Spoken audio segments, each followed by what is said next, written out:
பூமிக்கு ஒரு வால் உள்ளது. அது அதன் இருண்ட பக்கத்தில் விண்வெளியில் மில்லியன் கிலோமீட்டர்கள் நீளமாக நீள்கிறது.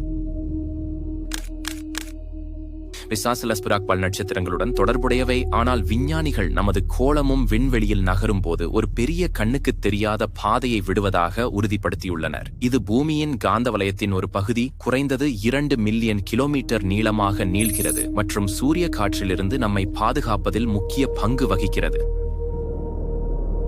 புதன் கிரகத்தின் ஒளிரும் சோடியம் வால் போல் அல்லாமல் பூமியின் வால் கண்களுக்கு தெரியாது. ஆனால் அது சூரியனிலிருந்து வரும் மின்கலந்த துகள்களை தொடர்ந்து திசை திருப்புகிறது. இது பூமியின் காந்த புலம் சூரிய கதிர்வீச்சுடன் தொடர்பு கொள்ளும் போது உருவாகி சூரியனுக்கு எதிராக நீண்ட ஓடும் அமைப்பை உருவாக்குகிறது. இந்த மறைந்த அம்சம் நமது வீட்டு பூமியும் இயக்கத்தில் உள்ள ஒரு விண்வெளி பொருளைப் போலவே நடக்கிறது என்பதை காட்டுகிறது.